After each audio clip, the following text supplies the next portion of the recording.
Through a Scottish Prism, the programme that is unapologetically pro-Scottish independence and anti-Westminster rule. Everything we say here is viewed through a Scottish prism.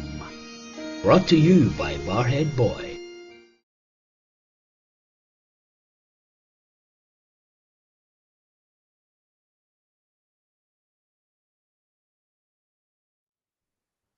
Well, welcome back, folks, to Through a Scottish Prism. Lovely to have you back. Several weeks now since we last spoke, but we did, with the guys, the team here had decided to take a summer's break while Holyrood was in recess and come back when we reconvened. However, the events of this week with our colleague and comrade and fellow yeser, Craig Murray, we felt the need to come back and have a discussion on that and other things. I used to say, if you remember back in the early days of my podcasts, which it's been a week since we last spoke, and that means we're a week closer to independence. Sadly, I can no longer say that. I would have to say now we're a week nearer to being a county in the Greater England plan of the Conservative Party, because every day we sit, every week we wait, not taking our independence, then we're in grave peril danger. And that we may talk about later today. But I'm joined today by two very special friends of this show and sympathetic towards Craig and his plight. And I'm delighted to welcome my friend, my big buddy from Paisley, the Paisley Mohawk himself, Iain Lawson and Mark Hirst, to join me to discuss matters this week. Gentlemen, as on cue, there you are, looking as handsome and debonair as ever. How are you? Very well, thank you. Good. It's nice to see you. It's sad that we it's great to be back, having a wee chat, guys, but not under the circumstances that we find ourselves, of Craig on his way to 8 months in prison. Mark, if I could address you first. You were actually down in Edinburgh with him yesterday, I believe, and had some time. How was his spirits when you were talking to him? He was quite buoyed, I think. I was quite surprised at the turnout. I noticed Press Association said there was several people there. There was easily 80 to 100 people in Edinburgh. And of course, there was also similar protests up in Aberdeen. I think there was one in Inverness, Glasgow, London, and even Islamabad. So he was quite buoyed by that. Obviously, he's facing an ordeal. I mean, most people that... he's never been to prison, of course, but most people who go into prison, it does change them, and so he's going off to Saughton. He'll be just very shortly be heading up to St Leonard's police station, where he'll be booked into the custody suite, which is underneath St Leonard's.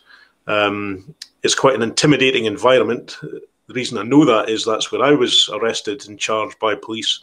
So they take you down, and then there's a long corridor with something like 40 or 50 cells each side, down to the booking in desk right at the bottom, where he'll surrender all of his personal items, and from there he'll be transported directly to Saughton Prison to serve his time. It's Iain. It doesn't bear thinking about a man of 62 with health issues for writing a blog. Yeah. Well, I mean, this is Scotland. I can't believe it. Can you?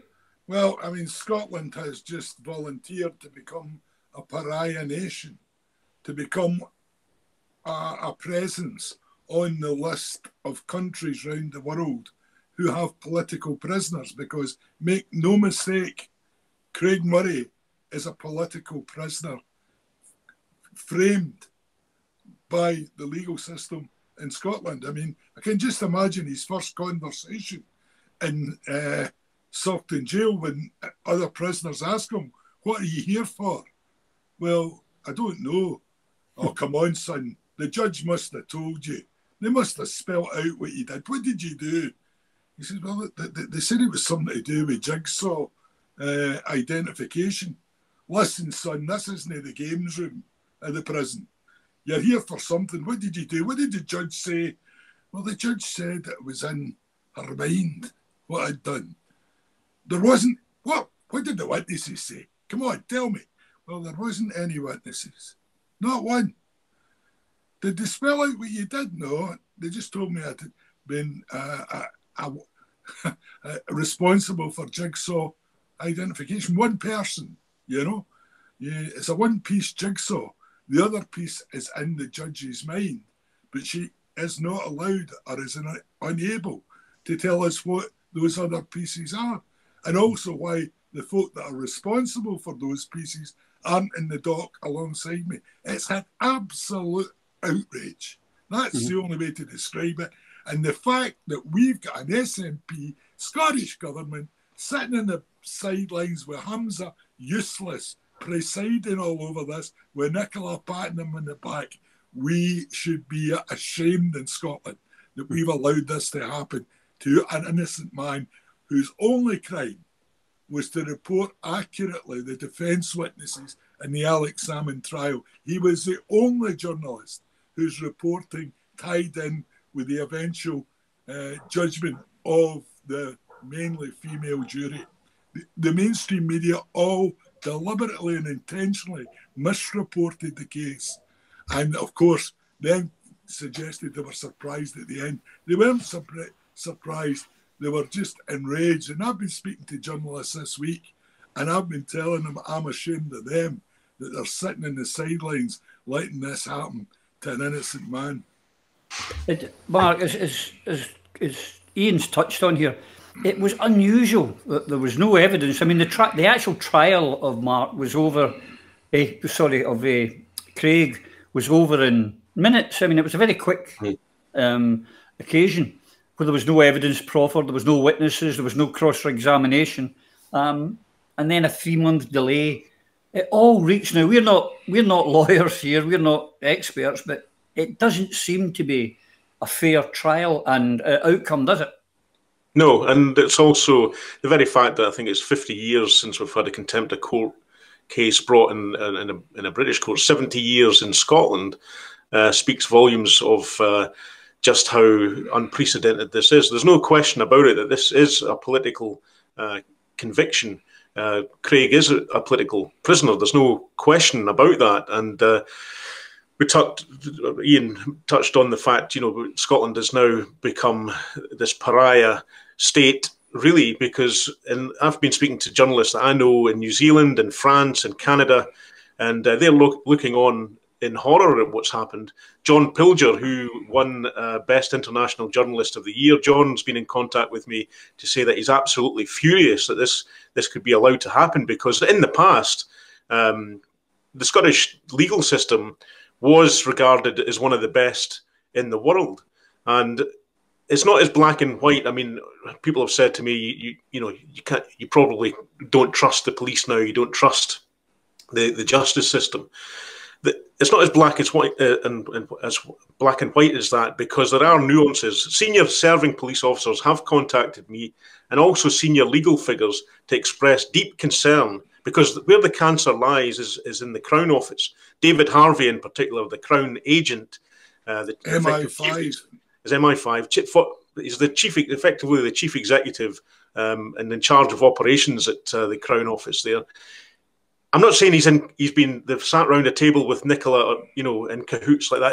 It's not a conspiracy in that sense. But he has certainly seen an opportunity, a political opportunity, because of the plotting, the political plotting that's gone on against Alex Salmond, to see off and basically rip the independence movement apart. It's not accidental what's happened. This has been planned, and it's deliberate, and it is malicious, and it's politically motivated, because they've seen this chance to divide the independence movement. And there's no question about it now. We are divided.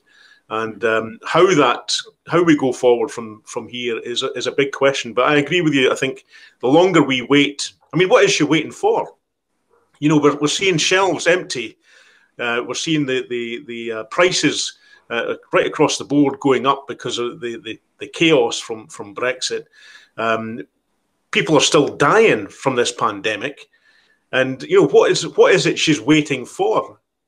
I don't think she knows. The problem is Nicola Sturgeon, as I've said before, big on rhetoric, falls down on actual delivery. She's a fantastic communicator, but unfortunately, she can't walk the walk. No, she's a great number two, certainly not a good number one. But staying on the Craig situation just now, if I may, other things that don't justice has got to be seen to be done, and have the buy-in of the public. But when you think that this so-called contempt took part in because of Lady Dorian's trial, and then she's sitting on a panel of 3 judges, no jury, no witnesses, but she's in a panel of 3 judges. She then hears the appeal as well. And we know that she's trying to bring in where there'll be no juries in sexual trials. There seems an awful lot of things that just don't feel right. Now, I don't know the legalities, I say that and I stress that, but they just don't feel right. Do you feel uncomfortable with that, Iain? Of course I do. I mean, it's absolutely outrageous. I mean, let's face facts. If there had not been a jury in the Alex Salmond trial, Alex Salmond would be in jail, because that's what the plot intended. Alex Salmond was saved because they had to present their shoddy, false evidence in front of a jury who were able to identify where it fell down, where it was contrived. And as a result of that, they passed an innocent verdict on Alex Salmond, and the whole plot collapsed. And infuriated by that, there's now an enthusiasm in the Scottish Government to introduce jury-free trials for sexual offences, to make sure it doesn't happen again when the next set of false allegations are plotted, conspired and made against one of their targets. Now, I mean, this is Scotland. We cannot allow this type of thing to go on. Now, I mean, I don't care if Nicola was, doing wonderful things elsewhere. You can't start messing about with our freedoms. And freedom of choice, freedom to have a fair trial, these things are absolutely fundamental to living in a decent country. And the minute you lose that ability, then your countries become worthless, no matter what else they're doing elsewhere. If personal freedom is at risk, if you're not allowed to speak your mind, then you're living in a fascist state. And that's what's been introduced in Scotland. Make no mistake, this is just the start. We've got the hate crime bill passing. We've got GRA coming. If we don't stop it, there'll be jury-free trials coming. We cannot allow this to happen. We must not allow this to happen. The other things we're talking about, this, all Scotland, political trials. How much, Mark, do you think the fact that Craig, who has been an active rights campaigner all his life, defending Julian Assange, who blew the whistle on the British for the rendition policy and torture, how much of it do you think was revenge from London as well? How much part do you think played in that? Well, I don't think that was an aspect in terms of the kind of political rhetoric that we've seen directly from the Scottish Government or the SNP for that matter. I mean, the real contempt of court, in my view, is those who have sought to maintain the no smoke without fire in relation to Alex Salmond. And in fact, they're doing that with me, even though my case, I was fully acquitted and there was no case to answer. The case should never have been brought. So you've got these people who are, that I don't think they understand the damage that's been done to the wider justice system. And there are concerns. People like Roddy Dunlop, for example, who was senior counsel for the government, he's quite clear in what he's saying now, that the damage is being done by governments for political advantage. And in relation to the Julian Assange thing, there may well be, I don't know this, but obviously, if you've got someone like David Harvey with his connections to the Security Intelligence Service in London, then obviously it's advantageous for them to go after people like Assange. I mean, this is partly, I've been told by detectives myself that they would never have pursued me if it wasn't for my association with Alex Salmond. It just would never have happened. It was astonishing revelation to be told that in some ways, because you assume these people are professional, you assume that they're acting with impartiality and neutrality, but the reality is that's not what we have in Scotland. It's not what we have. It's appalling, actually, how we've reached this point. And I'm not sure where we go back. Like I say, I have some hope that there are people with integrity and with values and who have an objective to have a genuine and working justice system in Scotland, and they're doing what they can behind the scenes. But we're going to have to make a lot more noise, and we're going to have to do a lot more, because this government, they've got a lot coming down the line. 5 years from now, things are going to look even worse than this. We may even see more political prisoners in Scotland, incredibly. Although we've got this chilling effect at the moment, what they're doing is basically, I mean, it's almost thought control, you know, like to criminalise people in their own home, potentially. I mean, that's what they were contemplating. Think about that. I mean, there's nowhere in the rest of the world that does that. And that's what they think that's a perfectly acceptable thing. We're going to start criminalising people who are having a discussion in their own home. I mean, that's the stuff of nightmares. It was the stuff of the Nazi Germany and Stalin's Soviet Union. But as you said, the amount of resource that went in to try and get Alex Salmond, I mean, it was a massive amount of resource they put into that. They put resource in to get you, and they put resource in to get Craig, lots of resource. Even Dave Llewellyn, they put resource in to get him, and they can catch him, and Marion Miller for tying ribbons. Yet, we know a criminal offence took place with someone leaking the Alex Salmond document to the Daily Record, and the police can't even find a prime suspect. We all know, most of us could say, it's her. Yeah, that one, her. We could do that, but apparently Hercule Poirot doesn't work for the Police Scotland. It's just quite appalling that the resources cannot be found when it's something they don't like. Exactly. And I mean, I've highlighted this week that there's a serving special advisor in the Scottish Government who the police, in fact, it was their specialist unit that deals with sexual offences, were given details of this, including the name of this special advisor. The chief constable was written to with additional details in August last year, and detectives were given further details back in February, and they have done nothing to investigate this, because this individual is extremely powerful and extremely well linked to the Scottish Government. Now, if that isn't, in my view, evidence of politicisation of the police, then what on earth is? It's outrageous. And also the nature of this alleged assault was worse than 8 of the charges that Alex Salmond was facing.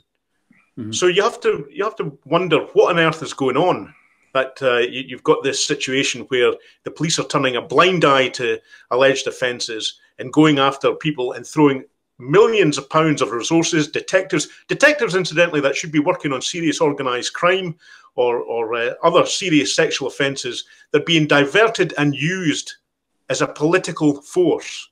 And that is absolutely intolerable in a democracy.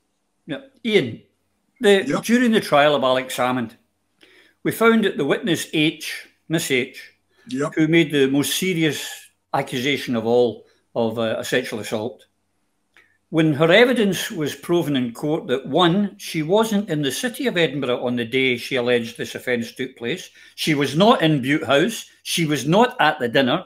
4 times Lady Dorian had to correct her and warn her of her trying to lead the evidence to the jury.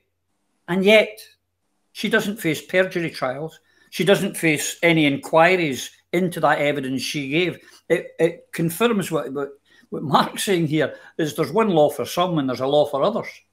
Oh, most certainly. I mean, from the very outset, at the end of that trial, action should have been taken against at least Miss H, perhaps some of the others as well. And it's, it's self-evident that, there is 2 sets of rules. One, if the government like you, the police and the Crown Office leave you alone. If the government don't like you, then the Crown instructing the police to be as hard as possible on you. I mean, look at Mark.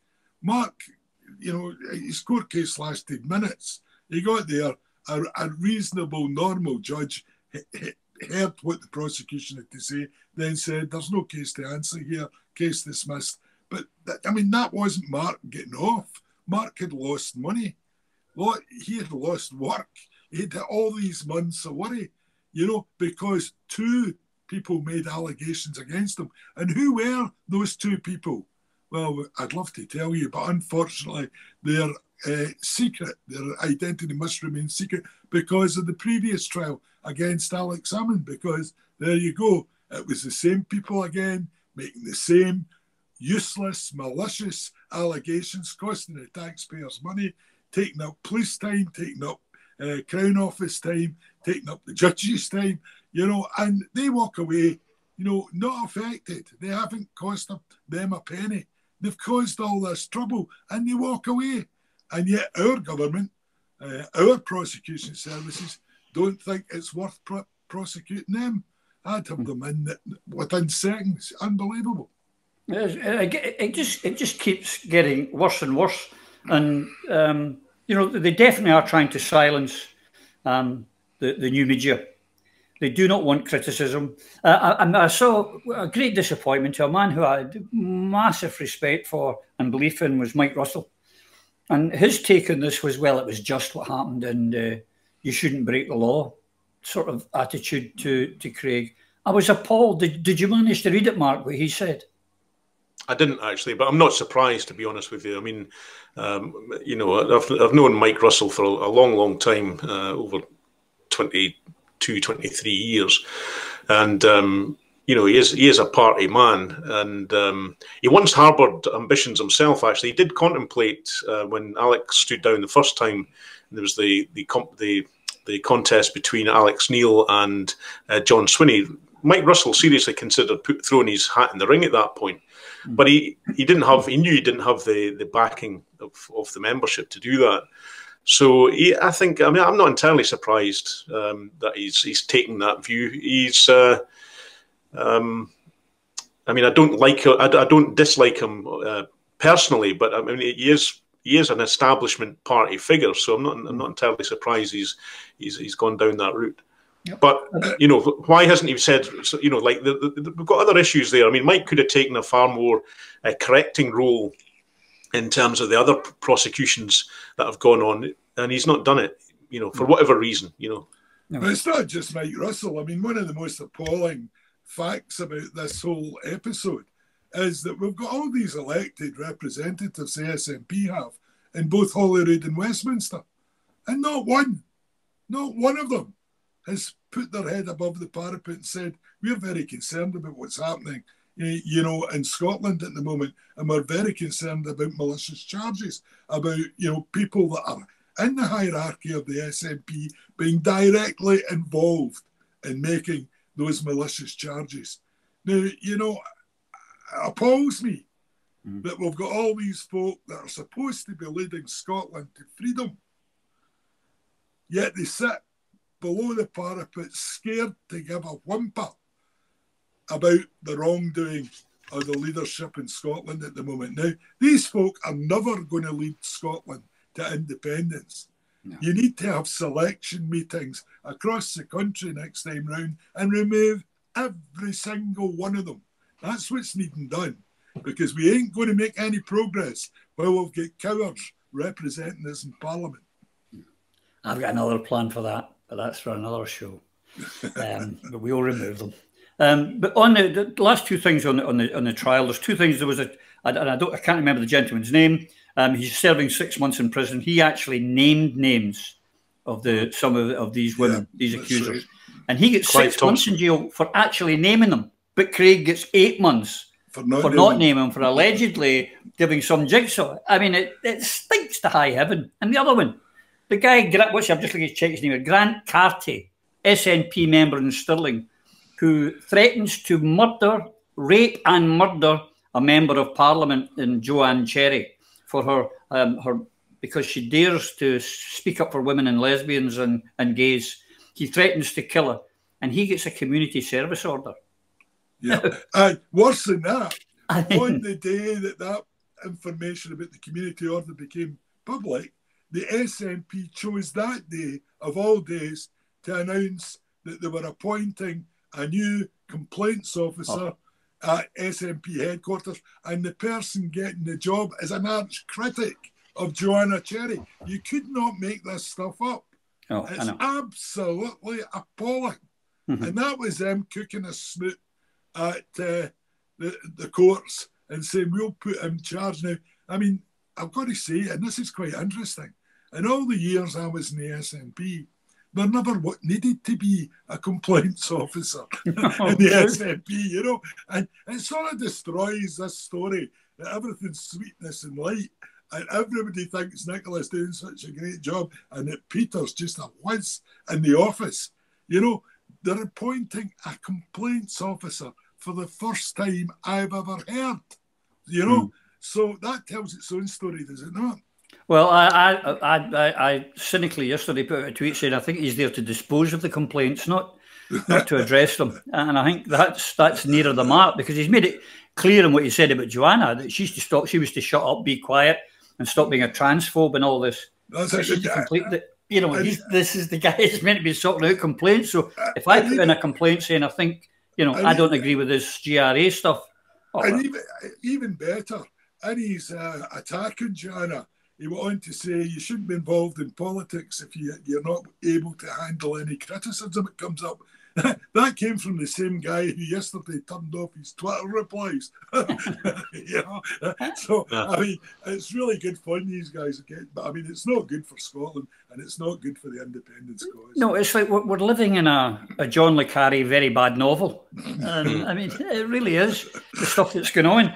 Just to touch on one thing Iain said about, you know, like their commitment to independence. I mean, this new complaints officer, he's part of a mould that had been brought in. I mean, I started to see it during my time with the SNP parliamentary group. Basically, careerists. You could, you know, the rosette monkeys. Basically, they could be quite happily and be in any party. But touching back on what Iain said about the commitment and these powerful people who are behind the complaints. I mean, even during the Alex Salmond trial, the cross-examination of one of these powerful complainants, they admitted on oath that when it came to independence, they were soft on independence. It wasn't really what motivated them. That tells you all you need to know about the kind of people that are at the top of the SNP just now. And you don't have to even take what they've said on oath in a criminal court.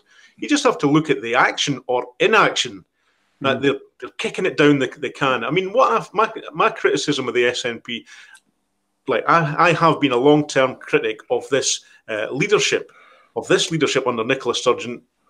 I'm not a blogger, you know. All my political commentary is restricted to Twitter, essentially. And if you go back through my timeline, I was warning this is exactly what she was going to do. Within weeks of her becoming leader, she was our massive press team were briefing the press, saying independence is off the agenda for now. We're going to concentrate on domestic agenda, and that's it. And so right from the outset, I mean, she's hiding in plain view. I think when history is written of this period of the movement, it'll be quite clear. I don't think it'll be kind to her in any sense, because it'll be perfectly obvious by then that she's sold the movement. She's sold independence down the Swanee, frankly. And you guys, other bloggers, other people who have been warning it, people who are actually engaged in watching what's happening, people who have been around the movement for a long time, life members, many of them. We see what's happening. You know, the biggest critics Nicola has is people who have been in the movement for decades. Absolutely. And the difficulty we've got is we've got a movement, they passionately believe, I get that, right? I used to, you know, in my early days, get angry at critics of the leadership, thinking that the bigger cause. But you've got to look at the direction of travel, and she's taken us into an absolute cul-de-sac, and she's no intention of reversing out. That's where we are just now. So unfortunately, you know, over time, it's a double-edged sword. So like the longer things go on, the worse it gets. But I think more and more people will begin to see it. People like Cameron McNeish, for example, who packed in his membership, said Nicola wasn't doing. Now, Cameron blocked me. We had a bit of a Twitter spat, I think it was maybe 2 years ago now, and he was like very, very pro Nicola. No, she's doing the right thing. Stop causing dissent, blah-de-blah. 2 years on, people like Cameron saying, nah, not doing this anymore. So, you know, it will. It's a dark place we're in, but we've got to keep going. You know, those of us who believe in independence, want to see it, we have to keep their feet to the fire. Yeah, but one thing I'd like to touch on with you've on your Twitter, you've been talking about, Mark, I don't know how much you can tell us, but one of the other things, and Iain, you've been very big on the 600k that's missing. They've been employing private detectives to spy on opponents of the regime, for want of a better phrase. It really is getting like Soviet Russia or Nazi Germany. Mm-hmm. They're paying money to detectives. You've got that kind of information, Mark? I've had two separate credible sources have told me that they've employed a private investigation firm based in the west of Scotland that's led by a former senior police officer. And they've been engaged in surveillance activity and other, what you could almost describe as agent provocateur activity to try and discredit supporters of Alex Salmond and others. Now, details of this have been passed to the former National Treasurer. He was actually already aware of it, Doug Chapman. And as you may know, Doug was trying to get access to all of the invoices that were going on, and get sight of those. Now, he was quite clear, I think, that he was worried that the shutters would be pulled down if he went in too hard. You know, he has been criticised, Doug. I think Doug Chapman's heart integrity is absolutely in the right place. He's committed independence person, but even he got sickened by what was going on in the end and resigned. And it's not unusual, to be honest with you. I mean, the surveillance, like I've worked on documentaries myself, looking at complex financial fraud, and the surveillance sector and the use of private investigators is huge everywhere. I mean, this is a burgeoning industry, and a lot of former retired spooks, retired policemen find gainful employment or a bonus to their retirement pension fund by going into this area. I'll give you an example. I was working out in Los Angeles back in 2015, and we had hired a private investigation firm because we were making a film about the worst ever bank fraud in history. And these guys were engaged because some of the money had been laundered through banks in Los Angeles. And these private investigators we met as part of this film, they disclosed that almost half of the private investigation firms in Los Angeles were employed by the Church of Scientology. And almost all of those investigators were actually surveilling other private investigators. That's how paranoid. This is what happens when you have a cult, you see. Paranoia and fear. And that's exactly what we've got here. That's what's driven the SNP to undertake this. Now, these kind of operations are hugely expensive. Now, everyone's speculating, where's the money gone? Is it gone on salaries? Is it gone? Well, if, and the information I have, this is taking place, they've been employing a private surveillance firm or a private company to undertake surveillance of people who are deemed hostile to this leadership. That won't come cheap.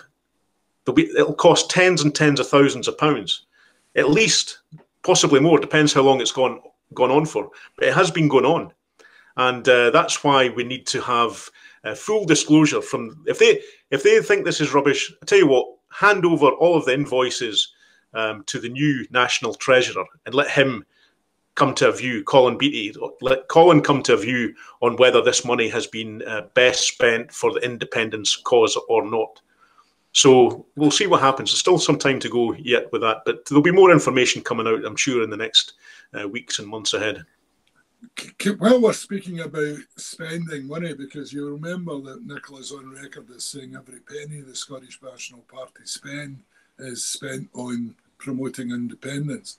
I would commend to you all the story in the Sunday Times this morning, which deals with some of that spending. And I think it's pretty self-evident, if you read it, that an awful lot of the money which the SNP are spending is not in the interest of independence. It's in self-interest in terms of salaries, in terms of nice, sweet offices, in terms of the latest computer equipment, etc., etc., etc. You know, so it's a very worrying situation, I would say. And the only question remaining now is just how many wokey people can get a job through the SNP before it all falls apart. because they're employing more and more. They're giving grants out to organisations with taxpayers' money where there's loads of jobs up for grabs for the Wokarati, and no one seems to be bothered. Everybody just says, well, we'll give them a couple of million. They're doing good work. Well, are they doing good work? I mean, I was looking at some figures, and I'm not going to go into it anymore because I've got some stories coming in my blog about it. But it's very, very dubious, the information it's used to evaluate the amount of money and worth of some of these organisations. And they need to be challenged, and I certainly plan to do it. That is, if I hope I can identify the private investigator that's chasing me, because that will save me using my own petrol. I can just maybe give him a shout and he can pick me up and take me wherever I want to go.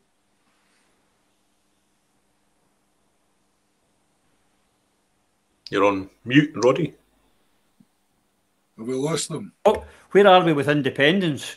Is what we were talking about earlier. And it seems that we're going nowhere with independence. And maybe if I can get Techie to stick up, this is a resolution that's going to go through at the SNP conference.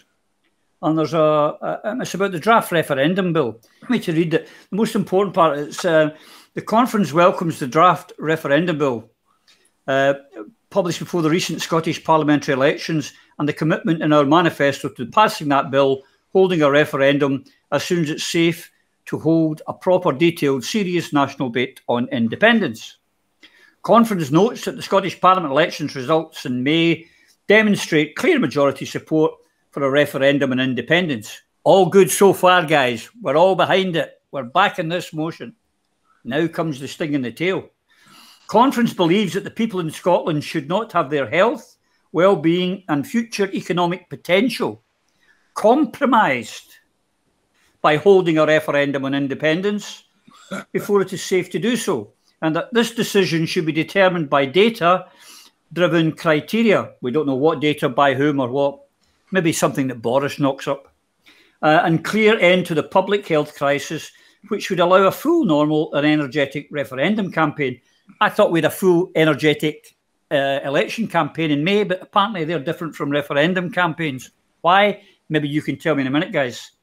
The conference expects that the Scottish Government will bring forward the draft bill, which was meant to be at the end of 2020. It was meant to be at first, and then it was going to be before the recess in May, and then it was going to be immediately after the election. But it's now that at its earliest, whenever that is, such moment, and looks forward to placing a decision about our national future in the hands of those who live and vote here. That tells me that there's not going to be one in the next 5 years, guys. What do you think? Does that fill you with excitement? Data-driven criteria sounds like something Andrew Wilson at Charlotte Street Partners would come up with. And therein lies the problem, I think. I mean, we've got, it's not, I can't pretend I'm surprised by that. That's a sop for the unfortunately the disengaged membership, to say we're still on track, etc. I think most reasonably minded people would look at that and say, what's going on? Like, even there must be some. There must. I mean, the membership aren't completely stupid. They're very loyal and faithful to the cause. But there comes a point in the day where you're thinking, wait a minute, I hope. You would hope. I would hope. I know, like I say. I think in time a lot of people will come around. The fact that people like Cameron McNeish are changing. Look at his feed just a couple of years ago. Deeply, deeply loyal, attacking, as we've seen, quite regularly with the payroll vote, attacking dissenting voices very vigorously. But I mean, he knows it's not just on the independence. Look at, as Cameron cited himself on land reform, on the environment, on right across. Education's been an absolute pig's dinner under John Swinney, and transport under Humza before, when he was transport minister, an absolute catastrophe as well. this all is all indicative of people who are very good at presentation, but very, very poor when it comes to actually delivering substantive change. And if you look at the discrepancy, even in terms of poverty levels, we've got, this is a catastrophe what's happened in terms of drugs policy as well.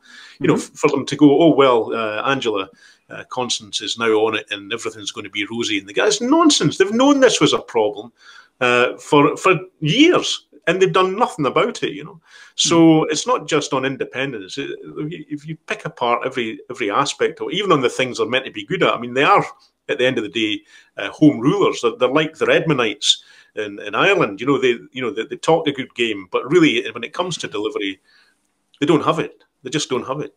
Yep. So, Iain, did you get excited with that motion for the SNP conference? No, not at all. I mean, you asked what the key difference is. The difference is during the Scottish elections, it was an important decision point where they could secure their salaries and power for another 5 years. A referendum endangers that. For instance, there wouldn't be a set of MSPs at Holyrood and a set of MPs at Westminster. The two roles would be combined. There might be slightly more MSPs at Holyrood in an independent Scotland, but there'd certainly be a lot of casualties as well. So nobody really wants that. So I think, it's just the normal. I think if you come and ask Roddy and me before that was ever put together, would we ever see the draft referendum bill anytime soon? We would have told you a long time ago, no, you won't. No, no one listened either. It's just the latest tactic, to string it out. How far can you string this out? How far can you kick it down the road? They have no intention. I mean, I just can't believe that there's so many people that I would regard as being quite intelligent who have went along with this year in, year out. I mean, Mark was talking about somebody else changing their mind 2 years ago. It was about then I changed my mind. I was a Nicola loyal supporter for the first 4 or 5 years, but it became pretty evident to me she had absolutely no intention of taking the SNP or taking Scotland towards independence. She had a completely different agenda, which was far bigger priority for her than anything that she shared with the likes of me. So I'm afraid, I don't trust her as far as I could throw her. And I mean, we're concentrating here on Nicola, but we should not underestimate the role her husband's had in all this as well, because he has absolutely decimated the party organisation, the rights of members in the party. The thing I loved about the SNP when I was in it was that ordinary members genuinely could change the agenda, drive the agenda. They had all the mechanisms they needed to do it. So, that's all been removed in the time since Angus Robertson and Peter Morrell got together and came up with the plan to do it. And that's how you end up with all these completely, unelectable people on the NEC. They don't win and get their place there by election. They get there by being placed there. I mean, the thought, the MD thought a second vote for the SNP in Edinburgh and Lothians would result in a winning in a seat when you had that guy Campbell at number 1. I mean, who are you kidding? He is completely unelectable. Really, really, really daft. But that's the way the parties went. Yeah, as Mark said, this was a sop to those that, the diehards, the true believers, those that, typical of the ones that would fund a house in Ayrshire for someone. I mean, one of those, that lot, absolutely gullible. But if you go back to in January 2020 is when, I was a great Nicola fan as well. I would have probably blocked you if I'd heard you, Mark, a few years back, given I'd be, oh, no, she's a good lassie. And Alec wouldn't have put her there if he didn't know she was a goodie. I would have, I was one of those. I'm, a 50-year man of the party. And I believed in her. But then in January 2020, the light went on with me when she turned around and said, well, we told you in December 2019 that vote for us, you wouldn't be leaving the EU and we'd be having a referendum. Well, you're leaving the EU and there'll be no referendum. That's basically what she said. But she promised us that by the end of 2020, that draft referendum bill would be through, finished, and ready to go for the new year. Didn't happen, and then she pushed it back, as I say, to it would be ready before Parliament stopped at the end in April for the May election. Didn't happen, and then during the election they said, well, it'll be the first thing after we get back, and it'll be ready to go. And now we're getting told, well, it'll happen sometime. You know, just keep sending us your subs and keep drinking the Kool-Aid. I mean, I think they've always kind of had that attitude. I remember another special advisor, Malcolm Fleming, who worked for Alistair Morgan. I remember having a discussion with Malcolm, saying he was talking kind of in a derogatory tone about the core vote, you know. And I said, you know, the party has to be careful, the leadership has to be careful that they don't take the core vote for granted, because eventually, you know, if they keep doing this, and you know that, I mean, that's why we're in the position we're in. Then, you know, there's going to be a backlash. And he made it quite candid that he thought the core, he said the core vote will always back us, will always back us. That was the kind of arrogance that existed. And as with Labour. As with Labour. And in some ways, when you look at what's happened, I mean, the model, of course, for electability was they studied very closely what New Labour did in 1997, and I mean, that was the kind of model, and they've adopted that. Some of the people who are involved in strategy, for example, are former New Labour people, you know. Mm-hmm. So they've gone down that route. They've embraced it fully, and they think it's a success because they're looking. We've won election after election after election, but a bit like what happened to Labour and socialism gets booted into the grass. Mm-hmm. And it all becomes about power, being in power, staying in power, winning elections. And, you know, the reason they were put there, the actual raison d'etre, is forgotten about, you know. Yeah. That's all they care about. All they care about is being in power, nothing more. Yeah, there's so many mistakes being made. But the one was when we had 25,000 members on September 18th, 2014, that quickly went to 126,000. And people like John Nicholson, who had never been near the SNP in his life, he'd been asked to compare the show for the great Nicola's, unveiling as the new leader, the exalted one. And then, hey, listen, while you're here, do you fancy being an MP? I mean, that seems to me what happened. So many of these people who are now sitting in Westminster had just joined. The 1 year rule was stopped, where you couldn't become a candidate if you hadn't been at least a year. Yeah. If you hadn't done your spurs. And we even did that in times when we didn't have enough candidates to fight all the council election seats. No, I'm sorry, I know you're volunteering, but you've not been here a year. And we would leave seats empty because we didn't break that rule, because we knew it. But in 2015 onwards, we did. And so half of those ones sitting in Westminster just now, we have a very good friend, Iain and I, a mutual friend, shall we say, who's got a good insight to the lot that went down in 2015. And half of them, really, are what you were talking about, Mark, are, independence. Yeah, it's fine, but 82 grand a year, by the way. Woo-hoo! Unlimited expenses, and they pay for my food.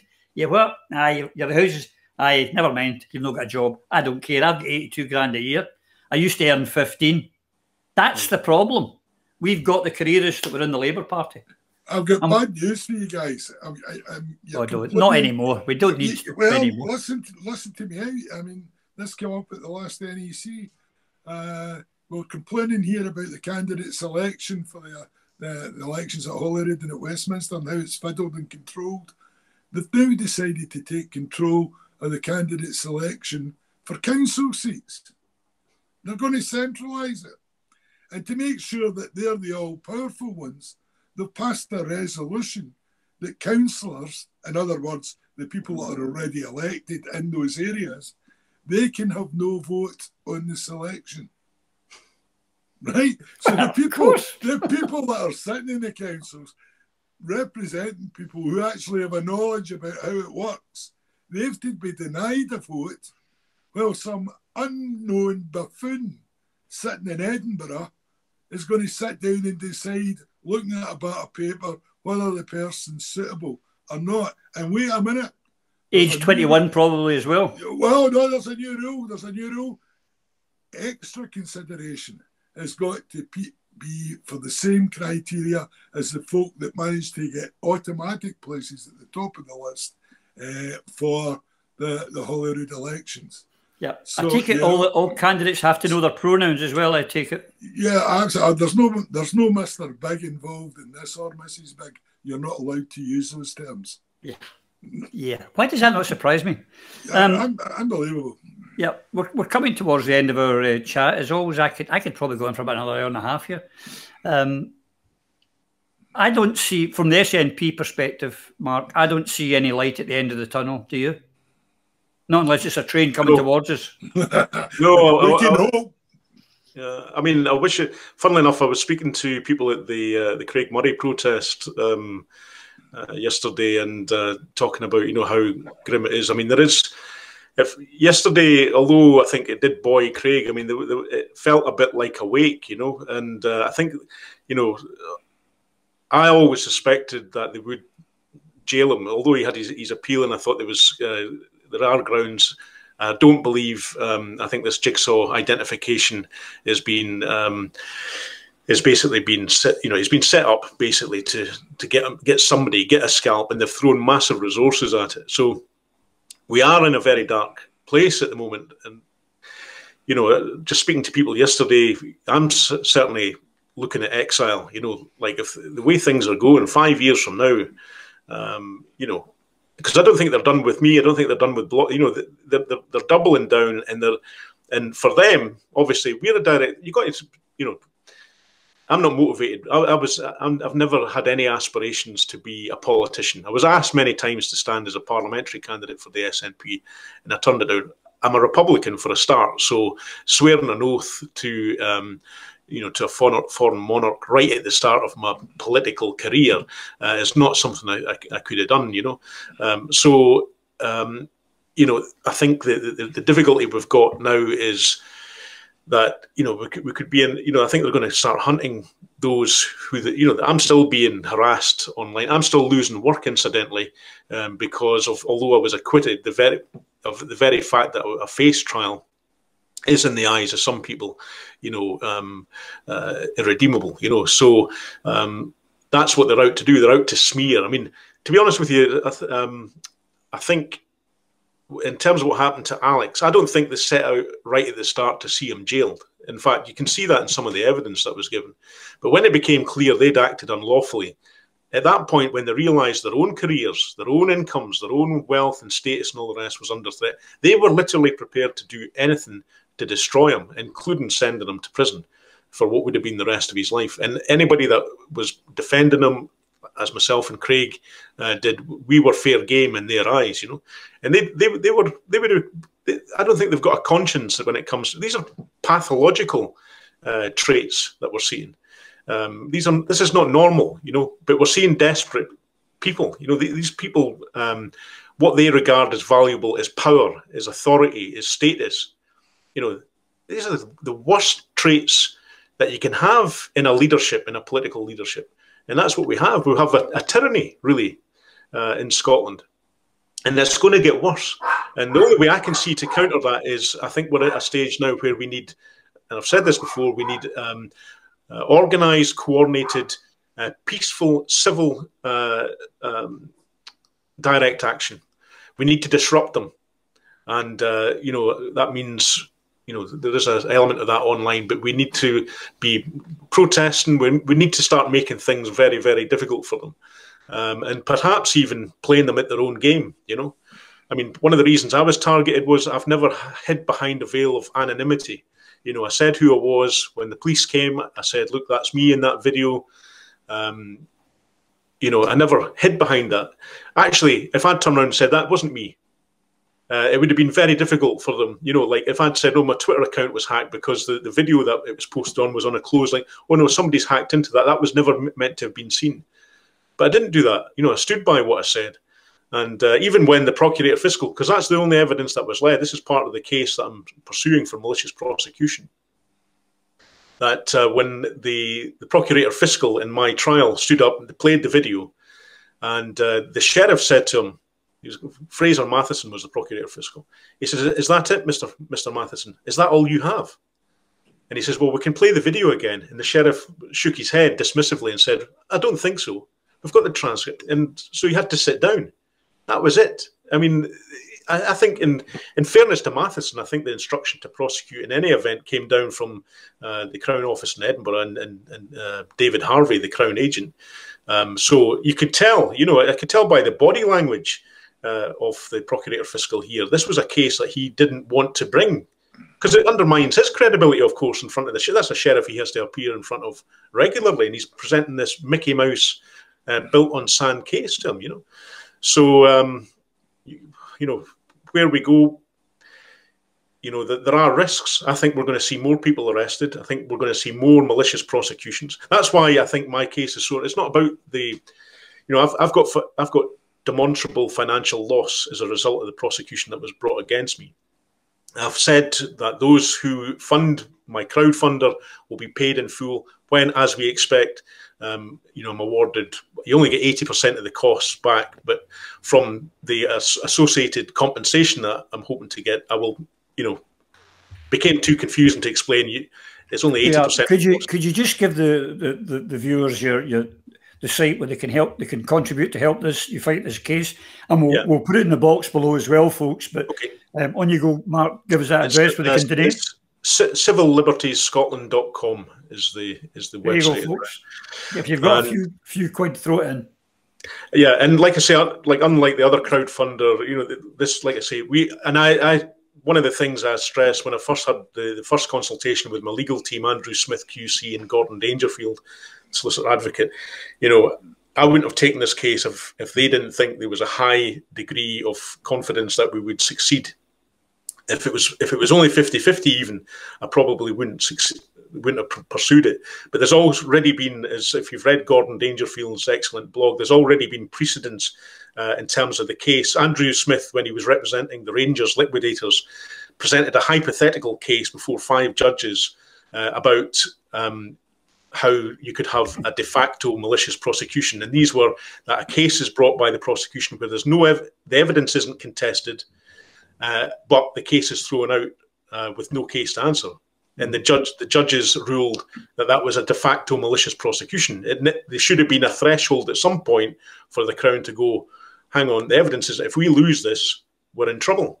And that didn't happen. And then, lo and behold, my trial took place, and it was exactly the same example that 5 judges at the Court of Session ruled was effectively de facto malicious prosecution. Now, the difficulty is in a case like mine, where I was acquitted, I didn't go to prison. If I had done, and we had grounds for malicious prosecution, then we could pursue this prosecution against the Crown Office. There is a thing within Scots law, however, which they're going to rely on, Section 127 of the Criminal Justice Act, which basically means that they are exempt from prosecution if there was no prison sentence imposed. However, it's our view, it's the lawyer's view, and Andrew Smith is one of the top lawyers in the UK. He's a barrister in England and a QC in Scotland. It's our view that is a complete contravention of Article 6 of the European Convention. So, it basically means I don't have a mechanism when a wrong's been done to me. I don't have a mechanism under Article 6. I have that right, and that's what we're going to pursue. So the Crown Office have until the 12th of August to offer compensation to me for what they've done. And if they don't do that, they'll be named as a second defender in the legal action that will bring. So it is a fight, but it's one that I think is worth it because, like I say, I'm convinced there'll be more prosecutions of this nature, malicious in origin and political. And if we don't fight it, we don't fight back, then Scotland's going to be in a very dark place very, very soon. Right, guys. So you heard that. So if you've got a couple of quid, throw it in. I would just say on your point, you're talking about the suing of the Rangers directors. Of course, anyone that sues anything to do with Rangers, who even thinks about that, should get life imprisonment for daring to take anything to do with Rangers to court anyway. But that's just a side issue. A normal balanced comment. Really. Yeah, absolutely normal. Very balanced for me. Iain, for you, do you see any, any light at the end of the tunnel regarding the SNP and independence as we sit today on Sunday, the 1st of August? I have lost all faith in the SNP. It can only be redeemed as and when the ordinary members of the SNP get their act together and eject all of the people at the top of this party at the moment.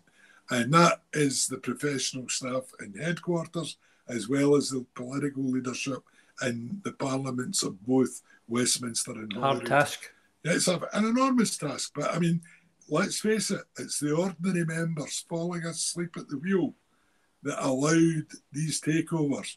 You know, the warning sign when you've seen National Council getting removed, you know, the minute that happened, there should have been absolute outcry, because that was the absolute safety valve that stopped you getting a dictatorial leader. That always ensured the ordinary party members could do something about keeping control of their own party. The minute that was removed, they were vulnerable. Yeah. And the people that were responsible for removing the safety valve are the very people that are causing the problems today. Yep. So it's very, very serious. And I mean, it's not reached the public yet, but there's no way this stays within the political bubble or social media. This will burst out, and when it does, there's going to be a hell of a lot of casualties. Yep. Iain, thanks. We've come to the end of the show, lads. I'd just like to say at this time, by now, Craig is incarcerated. It saddens me, it angers me, it enrages me. But we mustn't just let this be a one-day protest. Absolutely. Every day Craig's imprisoned by this regime, we have to make noise. And just remember this, ladies and gentlemen, it's a fact. Tomorrow morning, Nicola Sturgeon and Humza, useless, I think's his second name, could bring this all to an end. They could have him released tomorrow if they so desire. They don't desire. But let's keep the pressure on them. And until we all speak to you again, I hope you've enjoyed this as much as I've enjoyed talking to two of my buddies here. And I hope it's been informative for you. And I hope it's given you some ideas and some thoughts. And if you have, let us know. But until we speak to you again, please, take care.